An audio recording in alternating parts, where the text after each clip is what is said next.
Daremos inicio entonces al primer trabajo, que es perspectiva geométrica no lineal de un escenario agrícola aplicada a métodos de censado virtual, que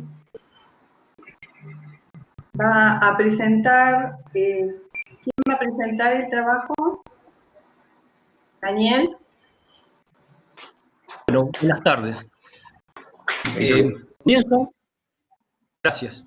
La idea de la presentación de una perspectiva geométrica es directamente desarrollada en la Facultad de Ciencias Agrarias de la Universidad de Cuyo, Nacional de Cuyo, con la cátedra de fitopatología.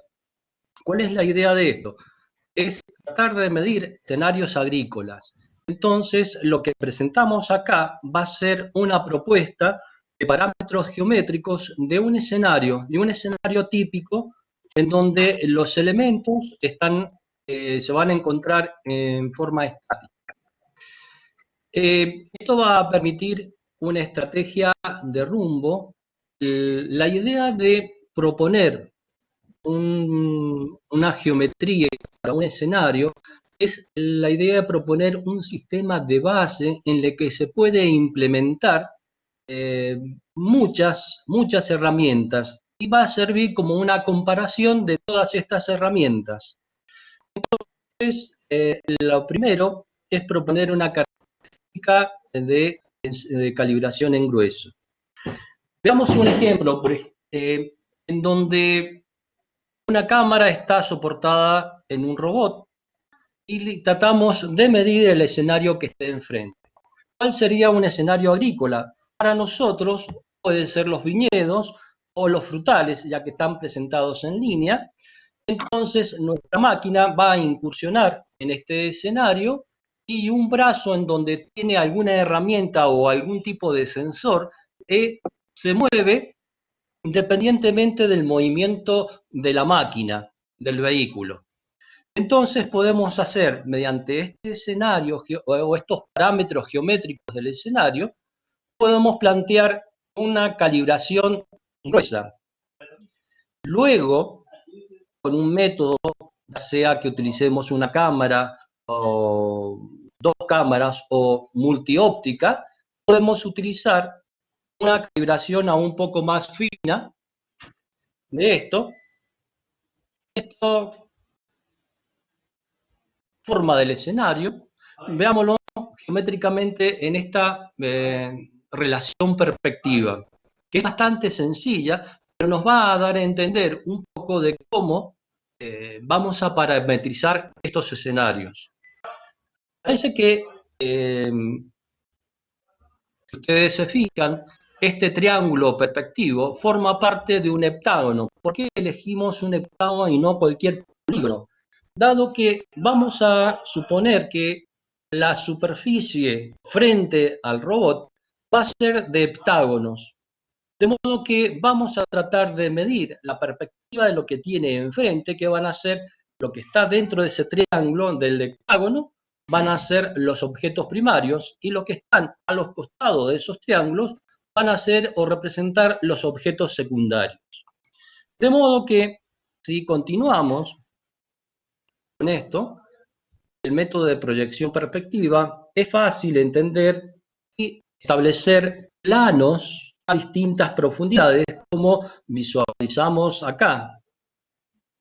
Vamos a suponer ahora dos tipos de estrategias.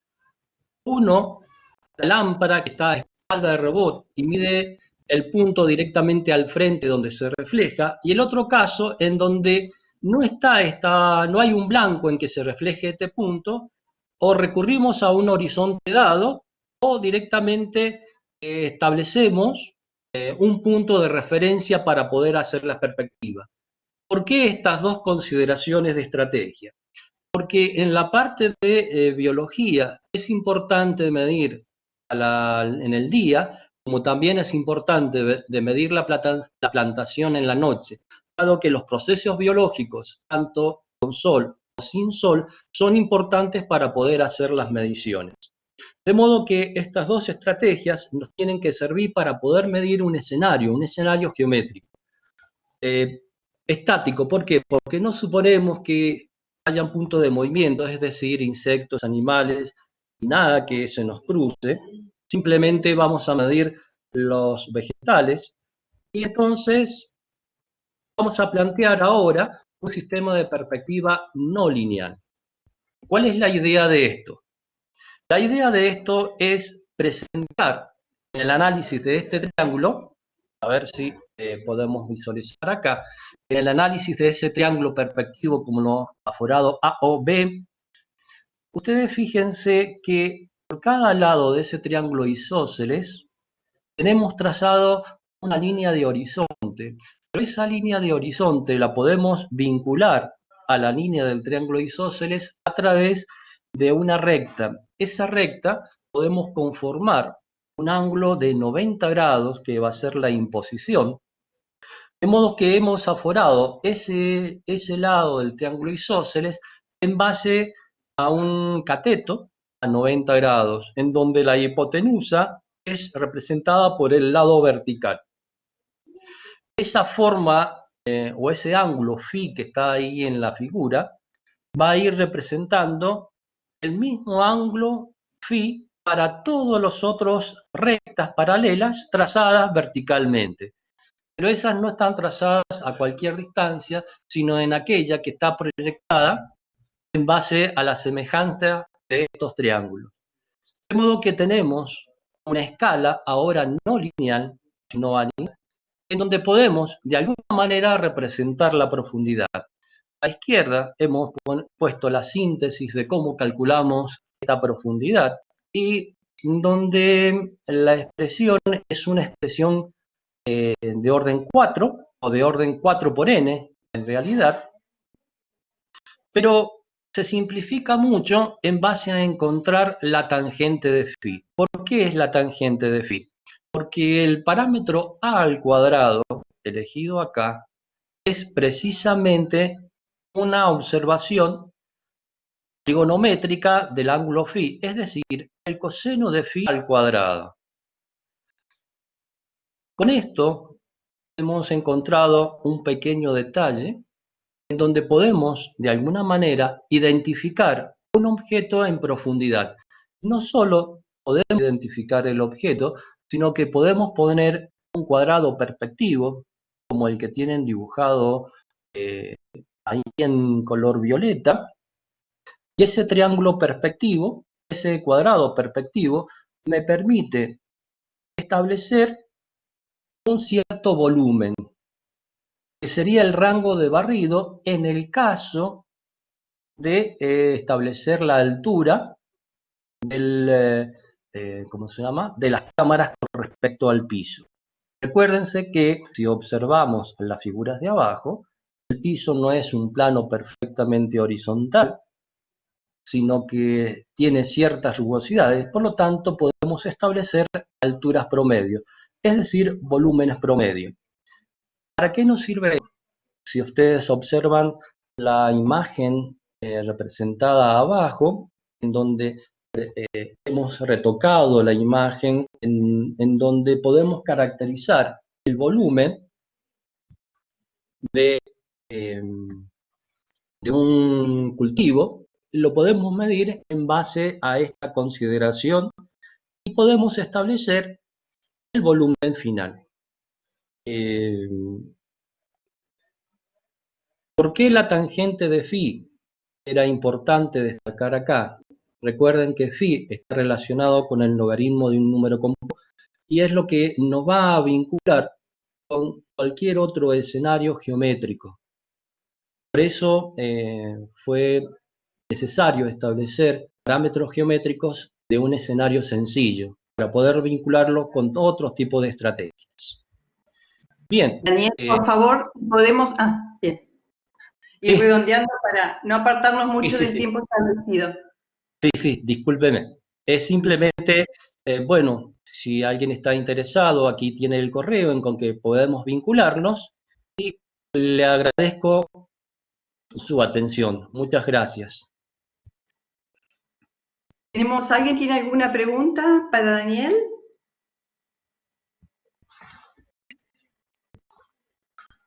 Bueno, a mí simplemente me gustaría consultarte si han ya implementado esto sobre algún dispositivo y con algún tipo de plantación, qué tipo de plantaciones y qué dificultades se han encontrado en la práctica.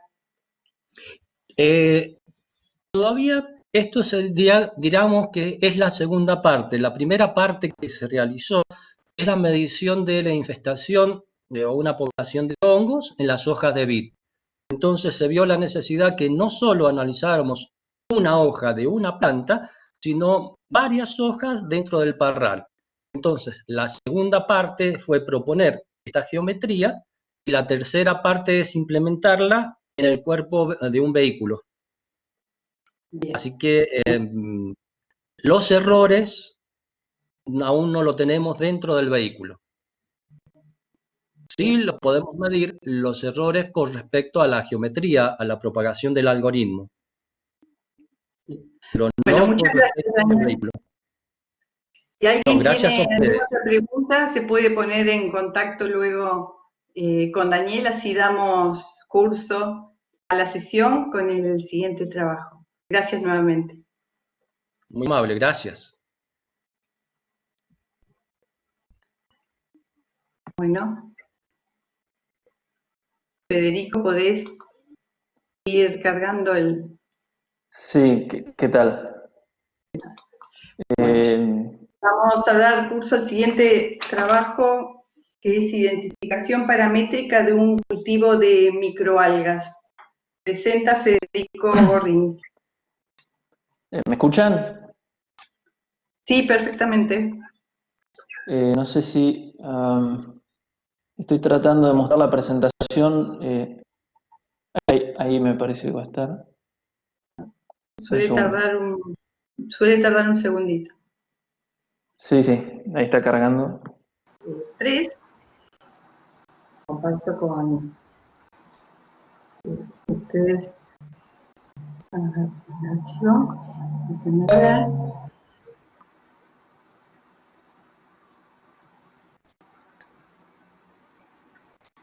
un segundito.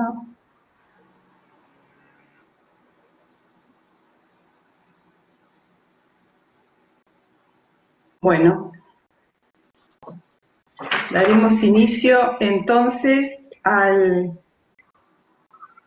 primer trabajo, que es perspectiva geométrica no lineal de un escenario agrícola aplicada a métodos de censado virtual, que va a presentar, ¿quién va a presentar el trabajo? Daniel. Daniel.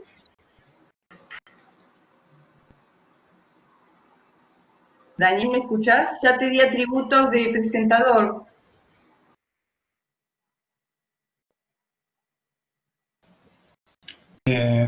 Si puede activar el micrófono. Hay que ver.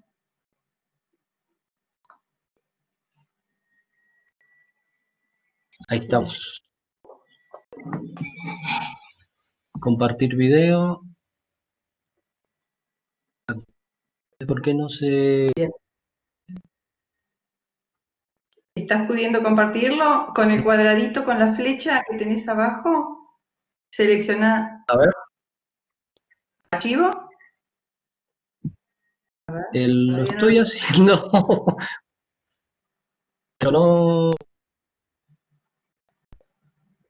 Ir a aplicación pantalla, compartir. A ver. Compartiendo ahora.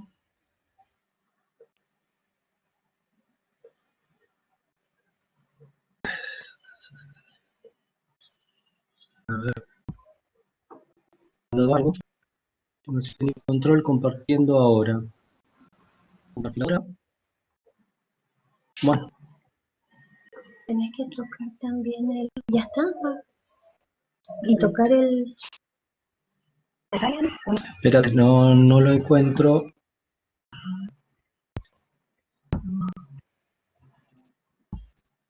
Eh,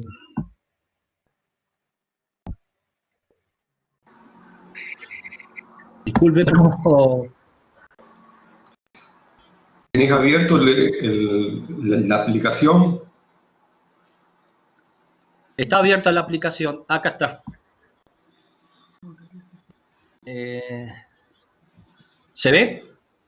Sí, dale a la presentación completa. Sí. Ajá. A ver, presentación Pantalla completa. A ver. Bueno, buenas tardes. Comienzo. Gracias. La idea de la presentación de una perspectiva geométrica es directamente desarrollada en la Facultad de Ciencias Agrarias de la Universidad de Cuyo, Nacional de Cuyo, con la cátedra de fitopatología. ¿Cuál es la idea de esto? Es tratar de medir escenarios agrícolas. Entonces, lo que presentamos acá va a ser una propuesta de parámetros geométricos de un escenario típico en donde los elementos se van a encontrar en forma estática. Esto va a permitir una estrategia de rumbo.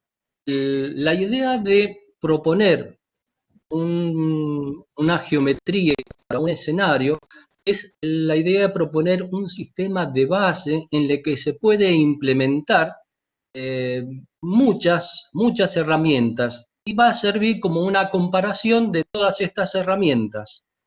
Entonces, lo primero es proponer una característica de calibración en grueso. Veamos un ejemplo en donde una cámara está soportada en un robot y tratamos de medir el escenario que esté enfrente. ¿Cuál sería un escenario agrícola? Para nosotros pueden ser los viñedos o los frutales, ya que están presentados en línea.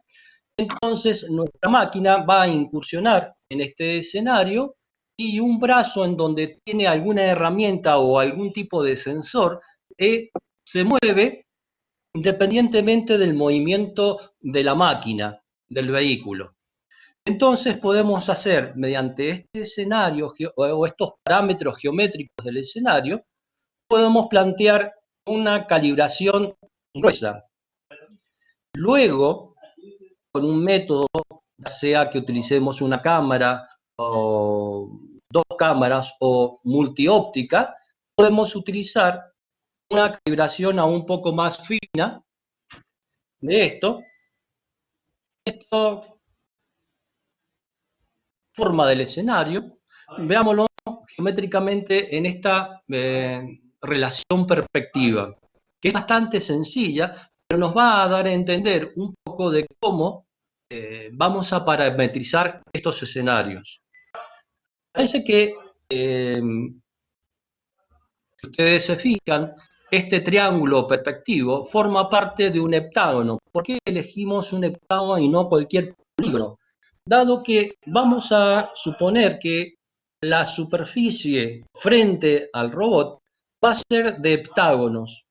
De modo que vamos a tratar de medir la perspectiva de lo que tiene enfrente, que van a ser lo que está dentro de ese triángulo del heptágono, van a ser los objetos primarios, y los que están a los costados de esos triángulos van a ser o representar los objetos secundarios.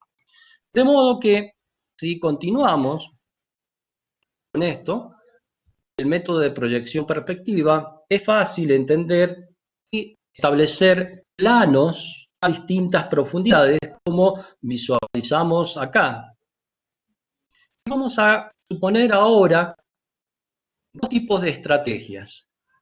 Uno, la lámpara que está a espalda del robot y mide el punto directamente al frente donde se refleja, y el otro caso en donde no hay un blanco en que se refleje este punto, o recurrimos a un horizonte dado, o directamente establecemos un punto de referencia para poder hacer la perspectiva. ¿Por qué estas dos consideraciones de estrategia? Porque en la parte de biología es importante medir en el día como también es importante de medir la plantación en la noche, dado que los procesos biológicos, tanto con sol o sin sol, son importantes para poder hacer las mediciones. De modo que estas dos estrategias nos tienen que servir para poder medir un escenario geométrico. Estático, ¿por qué? Porque no suponemos que haya un punto de movimiento, es decir, insectos, animales, y nada que se nos cruce. Simplemente vamos a medir los vegetales y entonces vamos a plantear ahora un sistema de perspectiva no lineal. ¿Cuál es la idea de esto? La idea de esto es presentar el análisis de este triángulo, a ver si podemos visualizar acá, en el análisis de ese triángulo perspectivo como lo aforado A o B, ustedes fíjense que por cada lado de ese triángulo isósceles tenemos trazado una línea de horizonte, pero esa línea de horizonte la podemos vincular a la línea del triángulo isósceles a través de una recta. Esa recta podemos conformar un ángulo de 90 grados que va a ser la imposición, de modo que hemos aforado ese lado del triángulo isósceles en base a un cateto a 90 grados, en donde la hipotenusa es representada por el lado vertical. Esa forma o ese ángulo φ que está ahí en la figura va a ir representando el mismo ángulo φ para todos los otros rectas paralelas trazadas verticalmente. Pero esas no están trazadas a cualquier distancia, sino en aquella que está proyectada en base a la semejanza de estos triángulos. De modo que tenemos una escala ahora no lineal, sino anímica, en donde podemos de alguna manera representar la profundidad. A la izquierda hemos puesto la síntesis de cómo calculamos esta profundidad y donde la expresión es una expresión de orden 4 o de orden 4 por n en realidad, pero se simplifica mucho en base a encontrar la tangente de φ. ¿Por qué es la tangente de φ? Porque el parámetro a al cuadrado, elegido acá, es precisamente una observación trigonométrica del ángulo φ, es decir, el coseno de φ al cuadrado. Con esto hemos encontrado un pequeño detalle en donde podemos, de alguna manera, identificar un objeto en profundidad. No solo podemos identificar el objeto, sino que podemos poner un cuadrado perspectivo, como el que tienen dibujado ahí en color violeta, y ese triángulo perspectivo, ese cuadrado perspectivo, me permite establecer un cierto volumen, que sería el rango de barrido en el caso de establecer la altura del, ¿cómo se llama?, de las cámaras con respecto al piso. Recuérdense que si observamos las figuras de abajo, el piso no es un plano perfectamente horizontal, sino que tiene ciertas rugosidades, por lo tanto podemos establecer alturas promedio, es decir, volúmenes promedio. ¿Para qué nos sirve? Si ustedes observan la imagen representada abajo, en donde hemos retocado la imagen, en donde podemos caracterizar el volumen de un cultivo, lo podemos medir en base a esta consideración y podemos establecer el volumen final. ¿Por qué la tangente de φ era importante destacar acá? Recuerden que φ está relacionado con el logaritmo de un número compuesto y es lo que nos va a vincular con cualquier otro escenario geométrico. Por eso fue necesario establecer parámetros geométricos de un escenario sencillo para poder vincularlo con otros tipos de estrategias. Bien. Daniel, por favor, podemos... bien. Ir redondeando para no apartarnos mucho del tiempo establecido. Sí, discúlpeme. Es simplemente, bueno, Si alguien está interesado, aquí tiene el correo en con que podemos vincularnos y le agradezco su atención. Muchas gracias. ¿Alguien tiene alguna pregunta para Daniel?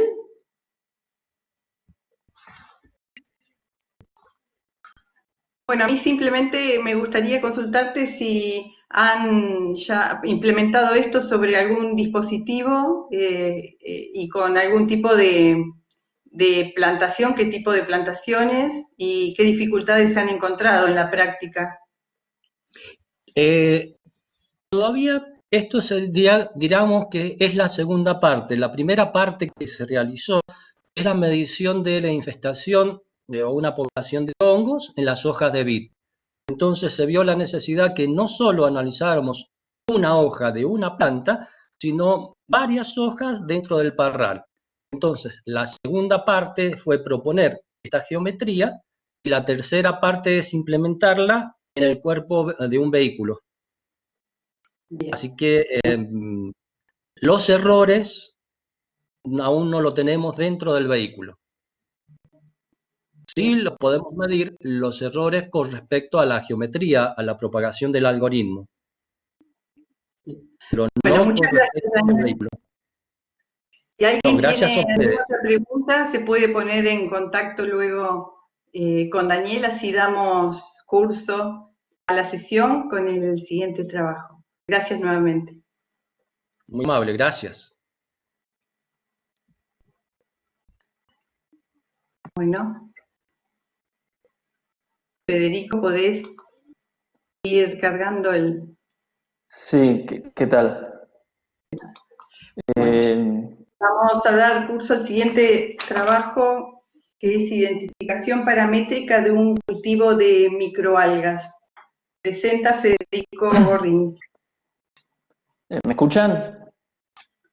Sí, perfectamente. No sé si estoy tratando de mostrar la presentación. Ahí me parece que va a estar. Suele tardar un segundito. Sí, ahí está cargando.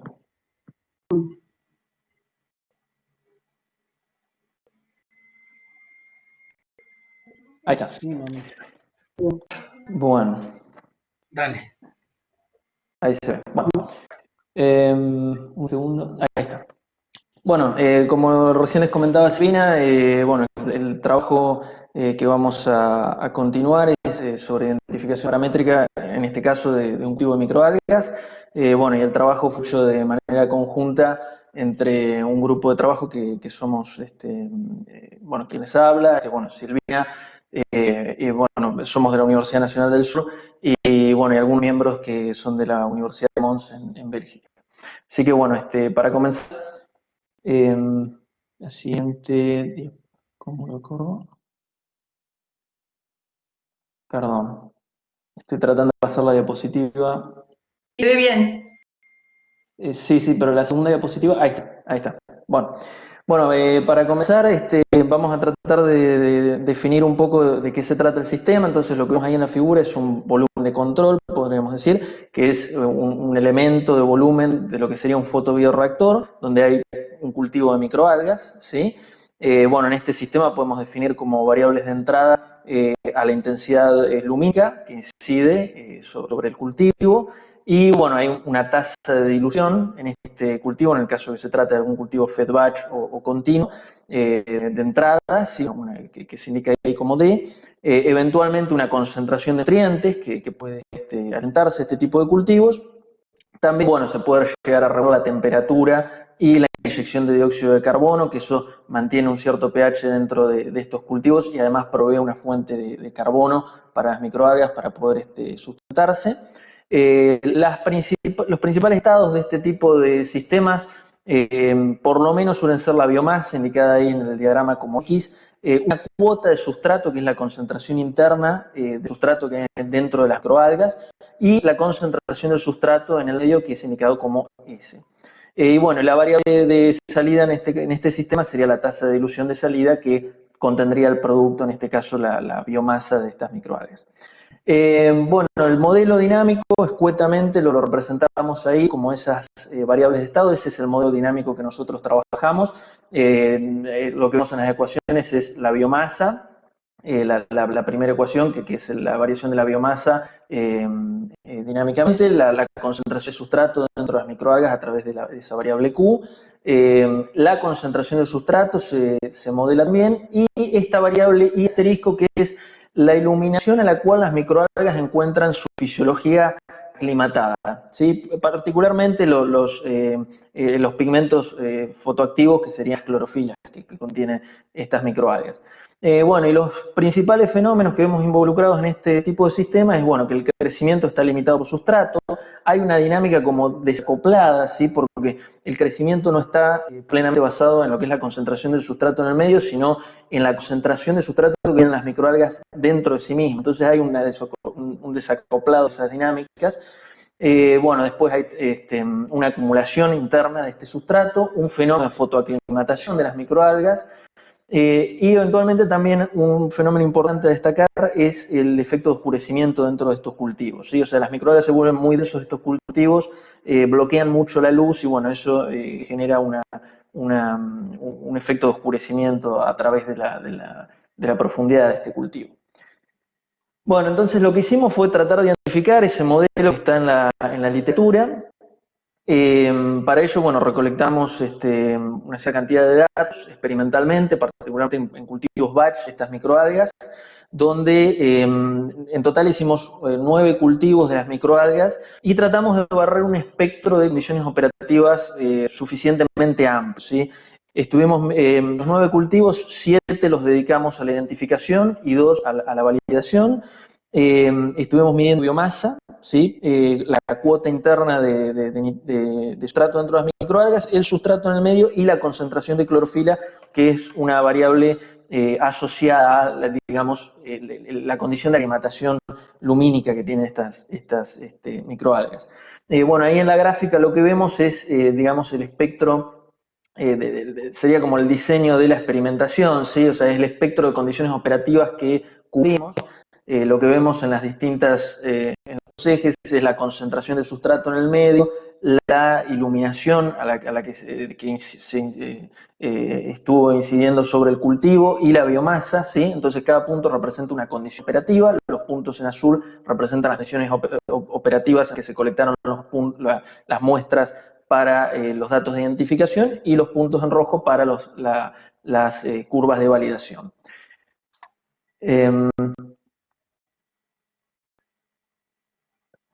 Bueno, entonces en base a estos datos que fueron colectados, lo que se hizo es ajustar los parámetros del modelo a los datos experimentales que se colectaron. Esto se hizo a través de bueno, un criterio de mínimos cuadrados ponderados, que lo hemos representado por esta función de costo J, que se trata de minimizar manipulando los parámetros del modelo, y bueno, eventualmente hubo una fase de estimación de lo que son los intervalos de confianza, ¿sí? De estos parámetros, para lo cual, bueno, hubo que hacer los cálculos pertinentes, que bueno, ahí vemos la principal dificultad a nivel de cálculo que se encuentra es los cálculos de las matrices de sensibilidad en cada uno de los puntos operativos en los que se colectaron las muestras, para poder obtener la matriz de información de Fisher. Una vez que se tiene eso, el cálculo es bastante directo. Bueno, el resultado son los 14 parámetros del modelo que se van a estimar con los intervalos de confianza respectivos. Bueno, luego lo que hicimos fue el cálculo de los coeficientes de correlación entre los distintos parámetros del modelo. Aquí lo que podemos ver es, bueno, cuanto más claro es el color, menor correlación paramétrica hay, cuanto más oscuro, mayor es. En general vemos que los parámetros no presentan una mayor correlación entre sí. Sí, entre esos parámetros que hay al final de este triángulo, si se ve los parámetros A, B, C, ahí es donde mayor correlación entre ellos se registró, y esos son parámetros asociados a los fenómenos lumínicos dentro del modelo, ¿sí? Bueno, aquí someramente, simplemente para mostrarles, lo único que vemos son las distintas corridas que se utilizaron para la identificación del modelo. Lo que vemos en el gráfico de la izquierda es la concentración de biomasa, en el gráfico de la derecha es la concentración de sustrato dentro de microalgas. Lo que se ven, los puntos indican los valores registrados y curvas en azul indican la salida del modelo, obviamente dicho, ¿sí? Y bueno, y eso está para la biomasa, la cuota interna de nitrógeno. Aquí lo que vemos son las mismas gráficas, pero para la concentración de sustrato y eventualmente la concentración de clorofila, que son todas las variables que estuvimos midiendo. Y bueno, por último, les muestro aquí, bueno, nuevamente son los mismos estados, ¿sí? La biomasa a la izquierda y a la derecha la cuota interna de nitrógeno dentro de las microalgas, pero bueno, estas son las curvas de validación y como podemos ver, en términos generales, los datos experimentales están dentro de los rangos estipulados, bueno, por la salida del modelo, considerando la incertidumbre paramétrica que se registró en los parámetros, o sea, bueno, que se calculó para los parámetros en base a los datos experimentales. Y bueno, y en la última diapositiva, aquí vemos, bueno, lo último para el sustrato y para la clorofila, las curvas de validación. Así que bueno, es un trabajo relativamente simple, pero bueno, que tratamos de hacerlo al modelo para después tratar de generar una estrategia de control basada en modelo que, bueno, en esta misma sesión vamos a presentar un pequeño trabajo al respecto. Así que bueno, les agradezco mucho por esta oportunidad. Bueno, si quieren hacerme alguna pregunta o alguna sugerencia, bienvenido sea. Bueno, si hay alguna pregunta. Hernán.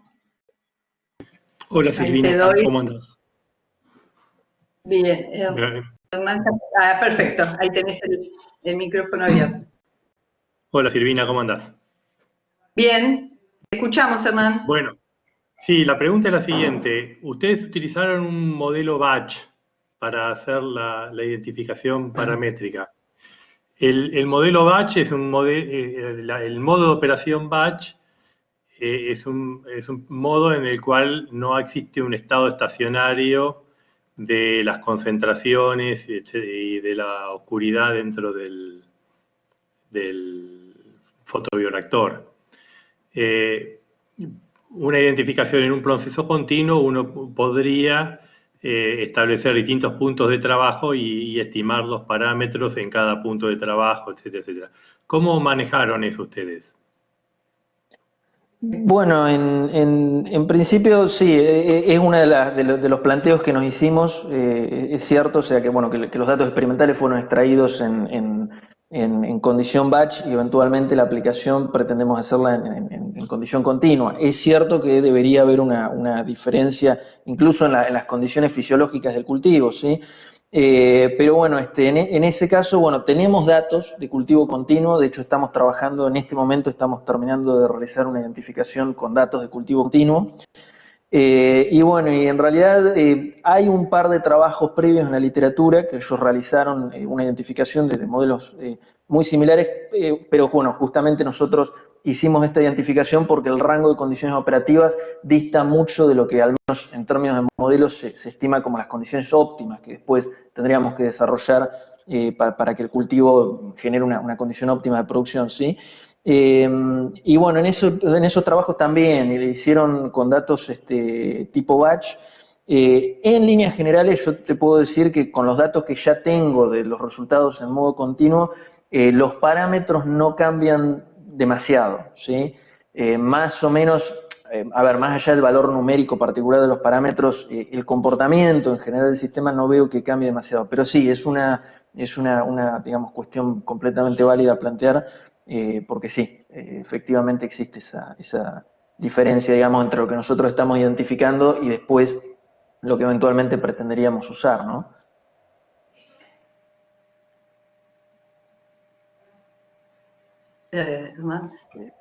Ok, gracias. Bien. No, gracias, Bueno. Gracias por tu pregunta, Hernán. Damos lugar entonces al siguiente trabajo, el número 102, que es Model Predictive Periodic Output Path Following, presenta Ignacio Sánchez, que ya tiene los atributos de presentador. ¿Podés, Ahí está, hola. Ignacio? Hola, ¿podés compartir la presentación? Sí, ahí está, ¿se ve? Sí. Perfecto. Bueno, entonces comienzo. El trabajo que voy a presentar es el seguimiento de caminos con control predictivo basado en modelos, y es un trabajo que se realizó en colaboración entre los grupos del INTEC, del IMAL y Facultad de Conquista de la UTN. Bueno, el problema que queremos encarar es el problema de seguimiento de curvas. Eso quiere decir que dada una curva, en este caso va a ser periódica, en el espacio de salidas, y una velocidad de referencia a la cual queremos recorrer esa curva, queremos encontrar una ley de control tal que la salida del sistema converja a esa curva y funcione a la velocidad de referencia. El objetivo entonces que nosotros nos planteamos para el trabajo en particular consiste en desarrollar un controlador basado en control predictivo en un solo problema de optimización, o lo que se llama en una sola capa. Puede hacer el seguimiento de una curva potencialmente infactible en el sentido de que no responda a las restricciones del sistema o a su dinámica, y en cuyo caso la siga, digamos informalmente, lo mejor posible, proveyéndonos en este caso garantías de estabilidad y de factibilidad recursiva en el caso de cambio de referencias arbitrarios. Para plantear el problema, vamos a trabajarlo en dos niveles. Para analizarlo, después lo vamos a resolver en uno solo. Estos dos niveles son, por un lado, el problema del planning, que es, dada la curva, generar una trayectoria periódica de t pasos y digamos, la temporización para la curva paramétrica. Y por otra parte, el problema de tracking, que es el seguimiento de esa trayectoria que se ha obtenido en el paso anterior. Esto se va a realizar iterativamente, y hago el comentario de que vamos a trabajar con sistemas de tiempo discreto, más allá de que la curva sea continua, ¿no es cierto? Vamos a trabajar en el contexto de MPC en modo sampled data. Bueno, para analizar el problema del planeamiento, vamos a considerar un costo de etapa que penaliza el error de salida con respecto a el punto correspondiente en la referencia, y una penalización de la temporización de esa referencia o de la parametrización temporal, digamos, de ese punto. El funcional de costo hace básicamente la suma de esos costos de etapa a lo largo de un horizonte T. Ese horizonte T abarca todo el periodo de la referencia. Es un horizonte relativamente largo con respecto a lo que ya vamos a ver que es el horizonte de control. Y bueno, el problema de optimización de la planificación queda planteado como minimizar el costo. Eso consiste en hallar básicamente una trayectoria factible para el sistema, que va a estar dada por la secuencia de estados y entradas artificiales o auxiliares, y el muestreo o la temporización de la referencia, con algunas restricciones, o sea, de factibilidad, una restricción dinámica del parámetro que lo modelamos como un sistemita integrador, y tenemos un par de restricciones por ahí un poquito interesantes, que son la restricción de periodicidad y la restricción de que el periodo completo de la referencia quede cubierto en ese periodo T.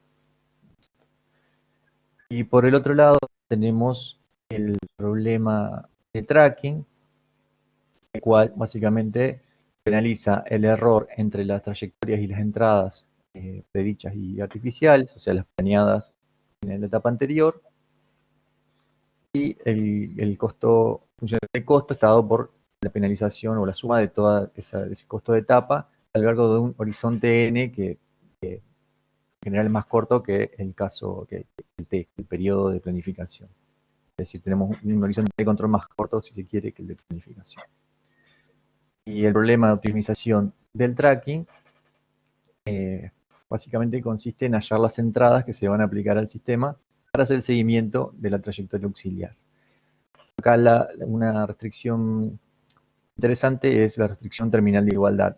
La restricción implica que en n pasos el sistema tiene que alcanzar el estado asociado a la trayectoria artificial enésima.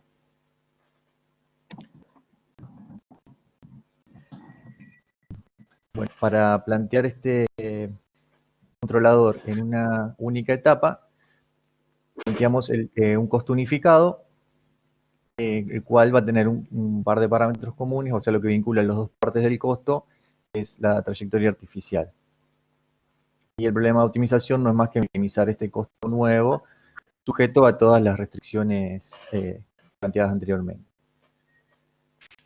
Vamos a dar un ejemplito de simulación. Eso lo realizamos sobre un sistema linealizado de la bandeja. Básicamente lo que queremos hacer es controlar la posición de la bola, que está aplicada sobre una bandeja que puede rotar sobre sus ejes principales. Las referencias, va a haber un cambio de referencia. Primero vamos a tratar de seguir el rectángulo que está arriba a la derecha, que no cumple con las restricciones del sistema, ni dinámicas ni restricciones de factibilidad. Y por otro lado vamos a seguir una segunda referencia, que es el círculo que está abajo a la izquierda. Está todo suavecito. Para anotar más o menos los efectos de las referencias artificiales y el muestreo, consideramos que el sistema arranca en el equilibrio, en la posición menos 5, 5, y tenemos la predicción en verde, alcanza la referencia artificial, que son los puntos lilas. Esa referencia artificial está penalizando con respecto de los puntos que se indican en amarillo. Acá lo que hay que destacar es que el muestreo no es regular alrededor de los puntos amarillos, que digamos, hay muy pocos puntos muestreados en las partes infactibles de la curva, eso quiere decir que trata de correrlo de una forma más rápida. Cuando llega a un estado, si se quiere, estacionario, se pasó el transitorio, se llega a un tracking que es razonable. Y vemos para el cambio de referencia que en la curva factible hace un tracking que, si se quiere, es muy bueno o es perfecto. Bueno, eso sería el resultado del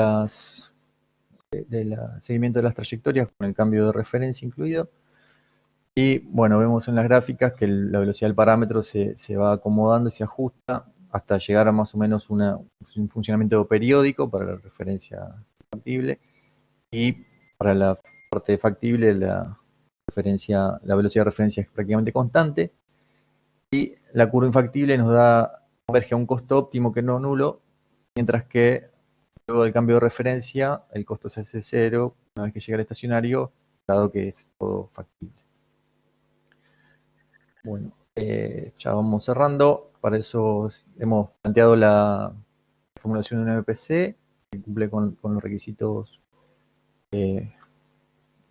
comentados al principio. Las trayectorias artificiales nos dan la posibilidad de mantener la factibilidad recursiva o la factibilidad del problema bajo cambios de referencias. Y bueno, estamos actualmente como trabajo futuro es la aplicación de esto en un sistema de tiempo real. Así que, bueno, les agradezco la atención y si tienen alguna pregunta, tenemos unos minutitos todavía, creo. Sí, en realidad, Ignacio, estamos justo habiendo ocupado todo el tiempo, así que sugiero que si alguien tiene alguna pregunta se ponga en contacto con Ignacio para poder cumplimentar los tiempos estipulados. ¿Sí? Gracias, Ignacio. No, gracias a ustedes.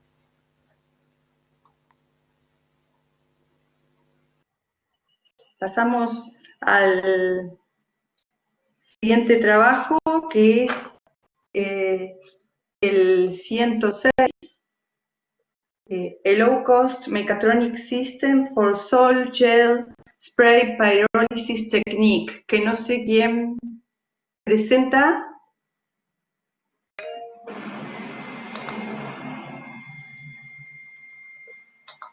Martín, ya te convertí en presentador, podés dar curso a la presentación.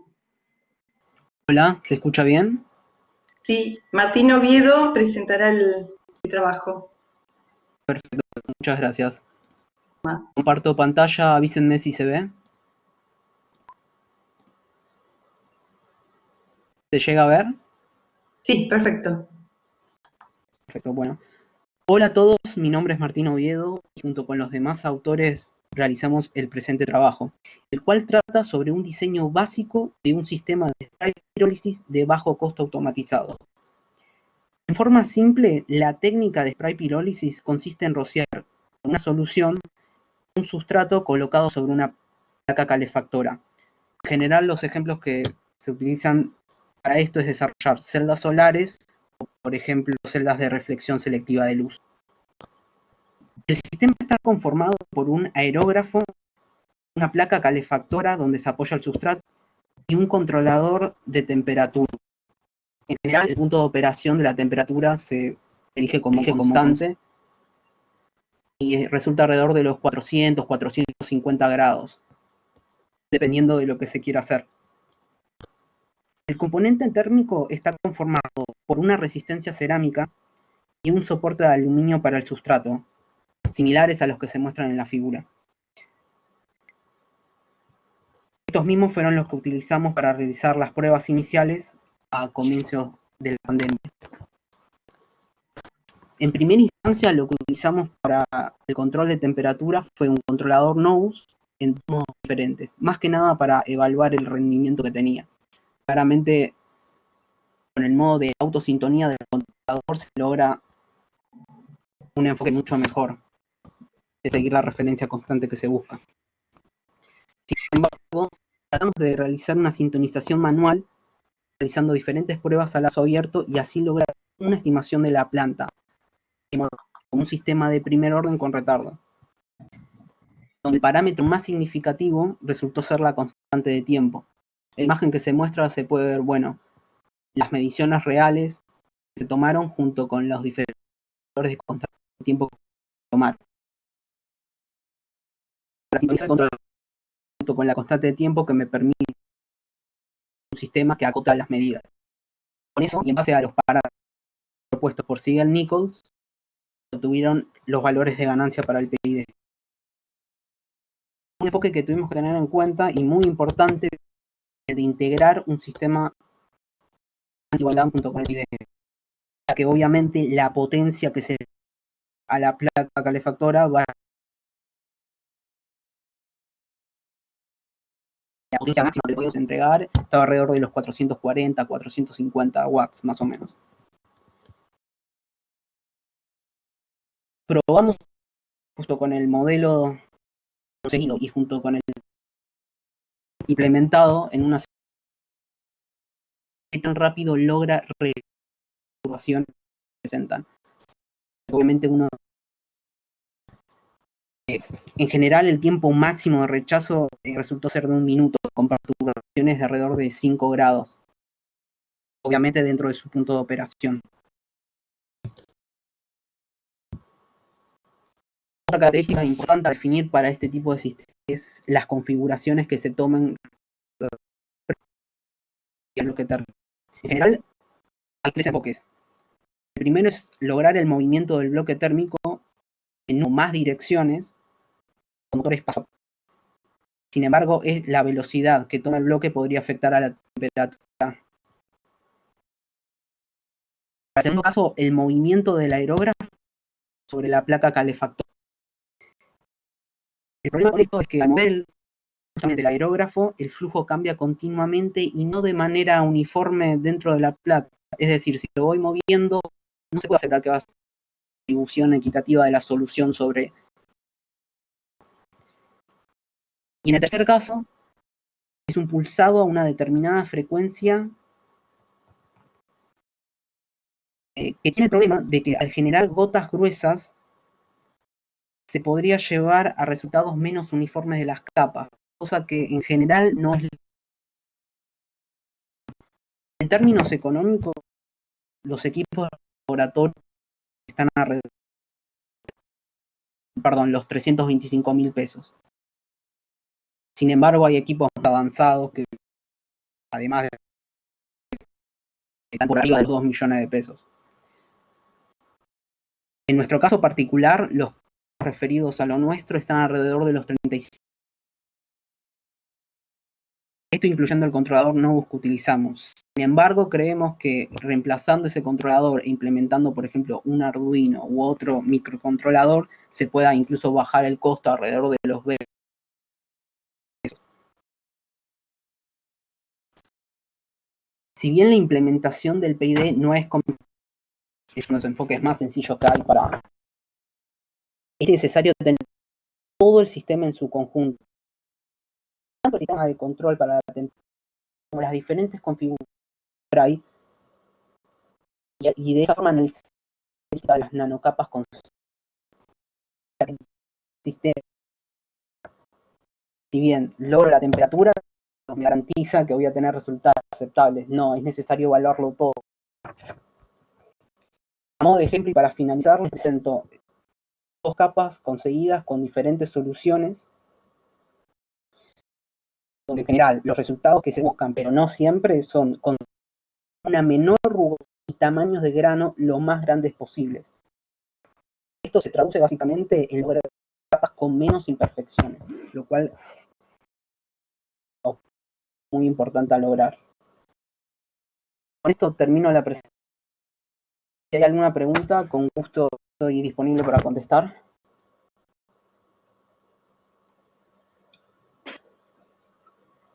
¿Preguntas?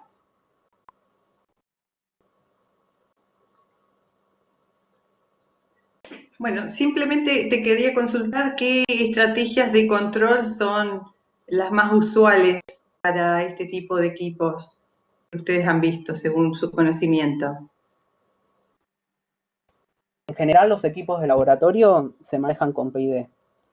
Ahora, en específico, ¿cómo es que sintonizan ese PID? En general, lo que se toma, bueno, serían autocalibraciones propias del controlador, es decir, en modo automático. Sin embargo, no significa que necesariamente sea la mejor forma de hacerlo. Nosotros queríamos plantear algo un poco más, por así decirlo, casero, meternos en sí, bueno, es la forma más sencilla de calibrar o conseguir los parámetros del PID, y de esa manera presentar un esquema simple, tanto para los que lo vayan a usar o para los que no.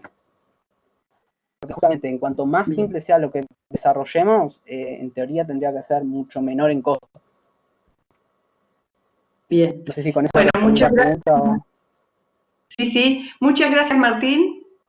Damos lugar entonces a la siguiente presentación. Gracias a vos. El siguiente trabajo es el número 109, optimización de la productividad del cultivo de microalgas basada en control predictivo. Y expone Federico Gordini.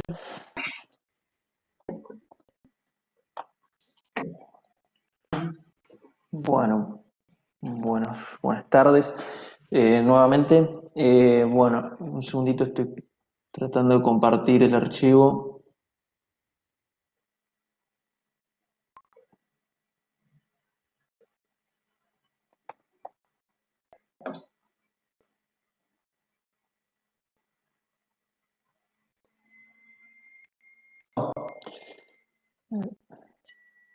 Un segundo, tengo...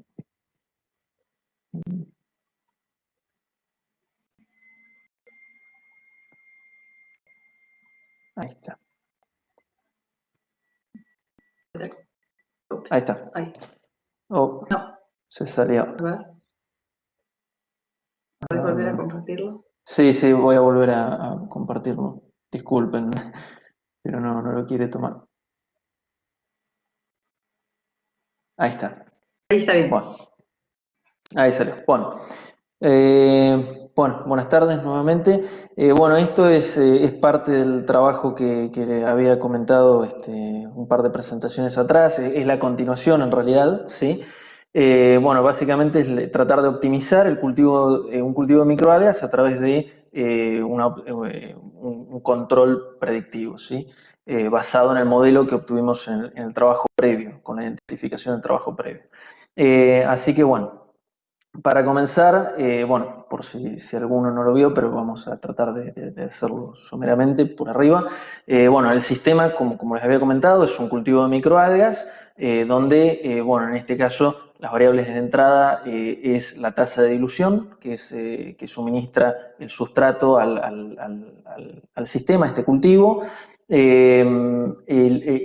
Los estados que hay en el cultivo usualmente suelen ser la biomasa, la concentración de sustrato en el medio y la concentración de sustrato dentro de las microalgas, que es la cuota de sustrato. Así que en el sistema se representa, en nuestro modelo es representado con la letra Q.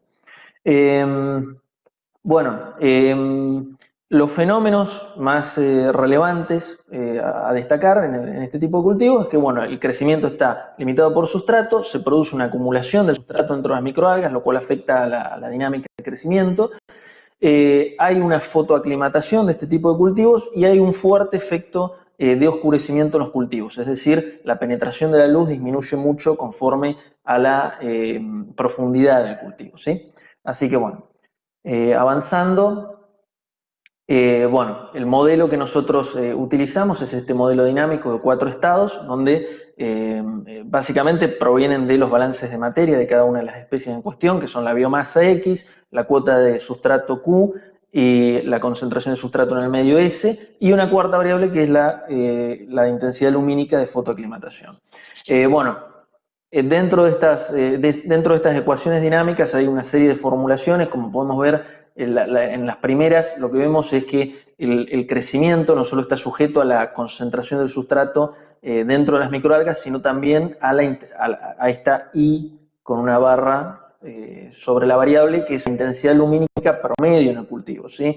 Bueno, para calcular eso, básicamente lo que se tiene en cuenta es la concentración de microalgas, la concentración de clorofilas dentro de las microalgas, que eso produce que el cultivo se oscurezca. De hecho, bueno, estos cultivos son un color verde muy intenso y a partir de cierta concentración, de hecho, la visibilidad a través del cultivo es totalmente nula a los pocos centímetros, ¿sí?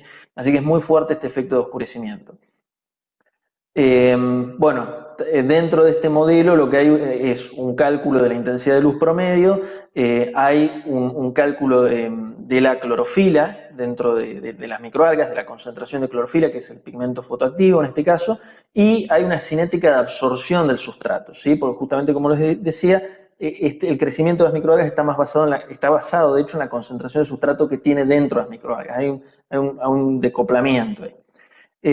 Bueno, así que, como primera instancia, lo que cabe mencionar importante es que el comportamiento de este sistema básicamente depende de dos variables que nosotros podemos manipular, y en este caso con este controlador las manipulamos, que son la tasa de dilución y la intensidad lumínica sobre el cultivo. Entonces, lo que vemos aquí es, en la gráfica de la izquierda, es cómo varía la producción conforme nosotros variamos la intensidad lumínica, y en la gráfica de la derecha es cómo varía la producción de biomasa conforme nosotros variamos la tasa de dilución.